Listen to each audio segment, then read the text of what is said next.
friends. Decided to change a little bit my camera angle so that you can see my artwork. I'm an artist as well. Today's video is going to be hopefully very short. I decided that I need to make a series of videos about how to become a freelancer in 2023, or any upcoming year, or whenever you're watching this video. I feel like it's going to be relevant for the next few years, and this is what I would have done when I started as a freelancer, I think about 4 years ago. I'm gonna share my journey first. Like, this is gonna be first video. I'm just gonna share my journey, my story, how I did it, what did I do, how many years it took me to come to the point where I'm at with freelancing and just work by myself, like independently. And I really hope this is just gonna give somebody an inspiration. However, all other videos that are going to be in this play, I'm going to create a playlist. So all other videos that are going to be in this playlist are going to be like step-by-step processes of what you can do to become a freelancer within, I don't know, like a month. Because I do believe that everyone has a skill they can sell, and it's just all about, trying it, like trying and selling it and believing in yourself. I keep forgetting. I keep forgetting looking at it in the camera, but so I apologize if it looks a little bit weird. Still getting used to camera, but I really enjoy it. So let's start from, again, my journey. My journey is very random, I would say. I never wanted to become a freelancer. It's just when 2019 hit, well, when COVID started, I don't remember which year COVID started. I think it was 2019 or like 2020. That summer, I was supposed to go to the States and do work and travel, as I always do. Work and travel is the summer program where when you go to the States and you just work there for 3 to 4 months. You make money, you make cash, and then you come back to Europe or whatever country you're from, and you leave off that. So that's what I've been doing for the first like 2-3 years of my life at university. That's how I've been supporting myself financially, and that worked. But again, when COVID started, US, I did get my visa that year, but my company sent me a message saying, like in May, a few weeks before I actually booked my flight, I was supposed to go back to Massachusetts, Nantucket, and they're like, hey, I feel like COVID is getting, to the States, and we don't think we're going to hire international students this year. So they canceled the program, and I stayed in Europe. But I still had to find ways to make money, right? And I was really trying to, I was trying to apply for jobs. It was so miserable. I was really trying hard to get a job that would pay off at least like $1,000 a month. If you're in the States, you know that $1,000 is a very small amount of money. Like, it's crazy small. But if you live in Europe, you know that it's an average starting salary base for, like a person who just graduated or like has 1 year of experience. Me being still, I think I was a junior. I wasn't even a senior. I had some experience, but I never liked like office jobs or any like regular types of jobs. I really didn't like jobs at all, to be honest. But yeah, so I was trying to look for something, and I really couldn't. And I was already mid of May, or like end of May, and I would receive declines from every application I had, and I was in Europe at that time. So I stayed in Europe that summer. Right? I'm from Russia, if you didn't know, but I spent a lot of time in Europe. So anyway, so I couldn't get a job, and a friend of mine was like telling me about Upwork, and at that time I knew something about Upwork, but I also knew nothing about Upwork. I knew that it was a platform where you can potentially get a client and do some job for a client and like get some money. But I knew nothing about what kind of profile, what can I sell, like what kind of skill set can I sell, and etc. But I didn't have a choice, so I opened it on my laptop one day, and I was like, well, I must just give it a try. Filled out my account, and what I actually did, which I think is very, very important, and I'm going to talk about it more in my future videos, is I was very, very consistent and I believed in myself a lot and in the fact that I would get a job.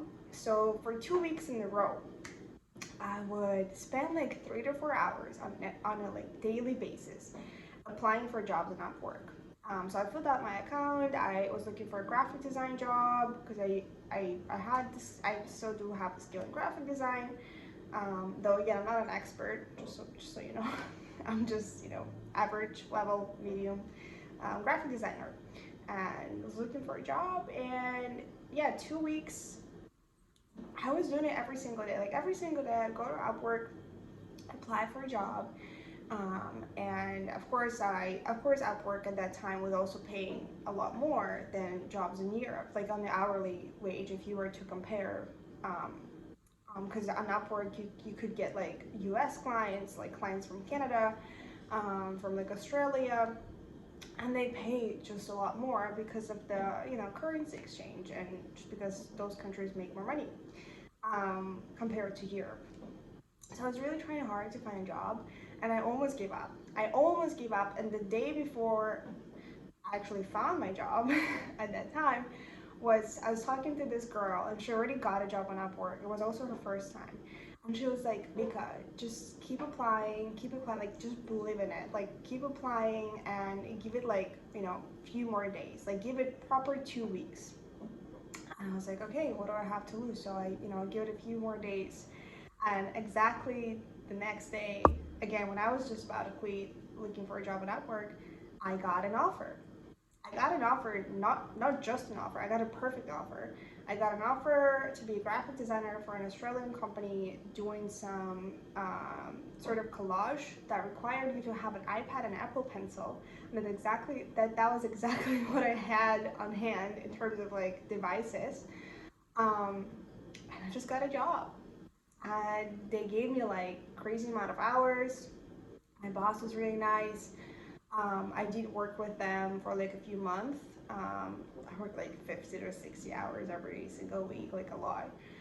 But yeah, that was great. It was just great. And when I earned money that summer, I think I was making like 14 or like $13 an hour, which again, I know if you're in the States, it seems like very little, but for a girl that was junior, or even still now, like I think it's, for your first freelance project, it's a good rate. Um, yeah, I got really good money. So I made really good money. And since then, I just always, I don't know, I always feel like having a regular job is such a like an exhausting thing to have. Obviously now, just so you know, now I do have a part-time job that allows me to have a stable income because that unfortunately the disadvantage of being a freelancer is that your income is not always stable. But again, I'm going to talk about it later in my further videos. But yeah, going back to my story, so I worked this summer as a graphic designer, made my money. My next year started, I was a senior next year, well, that the year after that summer. And then I graduated, and then I came back home. I went back home to Russia for like a few months, and I did get a job, like as a regular like 9 to 5 job. It was like a lead generator in an IT company. That was just frustrating as hell. Um, but I tried it, like I tried, doing freelancing stuff, and I tried doing 9 to 5. And I just always found myself very picky with 9 to 5s, or like very picky with bosses, very picky with managers. I think I'm the person who knows a lot about business and who knows a lot about how to manage people. I personally love managing people and organizing and training and like creating flows and automation, like sales. I found that a lot of people just don't know anything about it. And it was just always frustrating to see my manager, who would make like 3 times more money than me, being very annoying and stupid and asking me to do the job that I not only didn't want to do, I didn't see a point in doing. And that's why again, I really disliked regular like corporate jobs. However, now, again, just a side note, I have a job. My boss is really nice. He allows me to be, very flexible in my schedule if I need to leave, like whatever. Like, that kind of job I can stick with for a while, but I need this like mutual respect, and I don't like being treated like I'm the stupid one, and because the person is paying me the money, I'm just there to do the job that they don't want to do. I like, feel valued and respected. But yeah, going back to my freelancing story, I'm gonna make it short because it's already 10 minutes. But within the past 3 years, so my freelancing journey started like 2020, like 3 years ago. Today is 2023, like 2.5, 3 years ago, okay? I've traveled a lot, first of all. Second of all, I had to find ways to make money. And I would always end up having just freelance projects. Again, I did try finding a corporate job, though it kind of always failed within a few months. So then I just decided one day that I'm gonna be a freelancer, and like try to make my income off freelance projects. That to say, I've been through a lot with my freelancing career. I've tried like hundreds of different positions and jobs and like careers, and I've charged like different clients different things. I've sold different skill sets that I have. I've tried a lot, and I think this is why I really hope that my videos are going to be useful for those that are starting out, because I really want to encourage you to try things. And freelancing is a very, very nice way to learn how business works, especially if you are like entrepreneurial and you're looking for eventually like you want to become financially free or build your income or whatever. Like I really encourage you to try as much as you can with freelancing. Ideally you would want to have like part-time on the side so that it covers your bills, but the rest of your hours, just like try like practice sales and practice like try like finding what skills you have, because again I believe that everyone has a skill they can sell. It's just a matter of how do you find people that need your skill and how do you sell them that skill. um, but yeah, I really really hope that this series of videos is going to help somebody.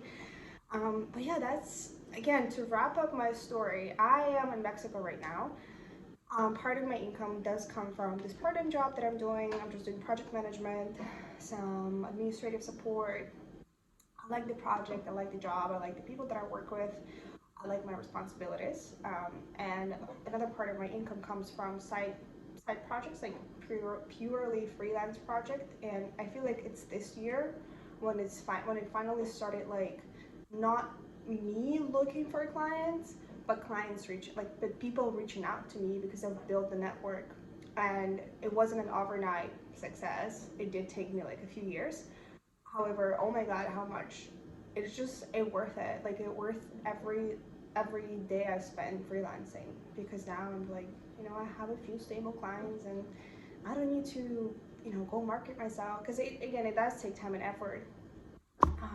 And it's just great.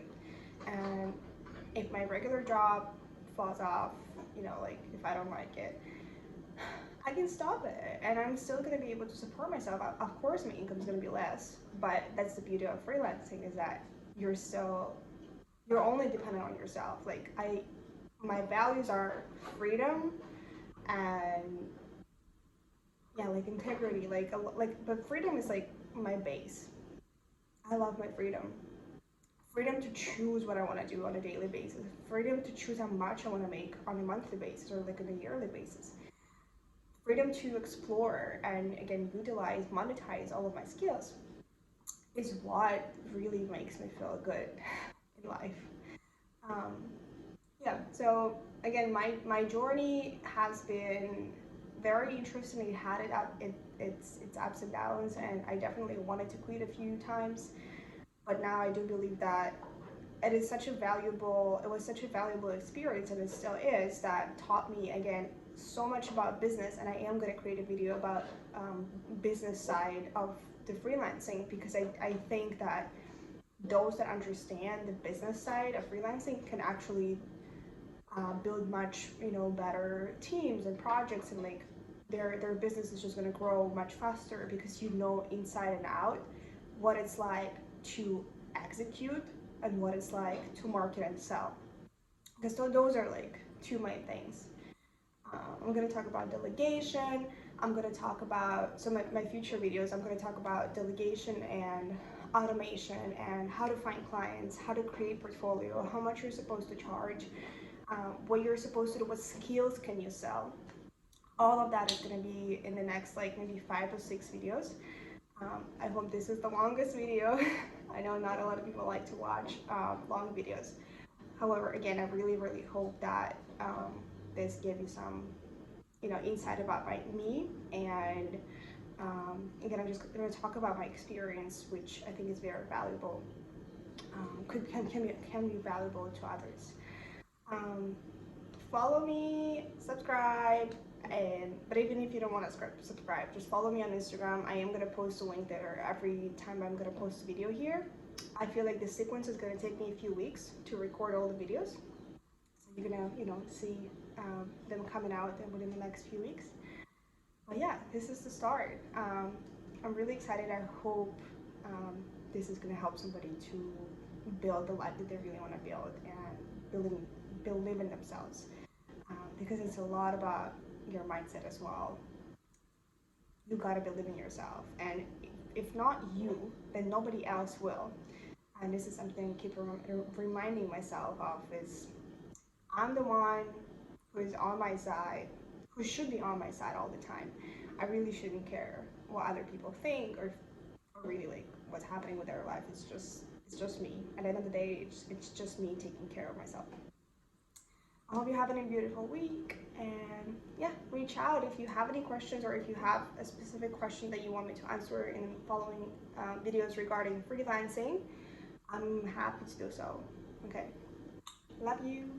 Bye.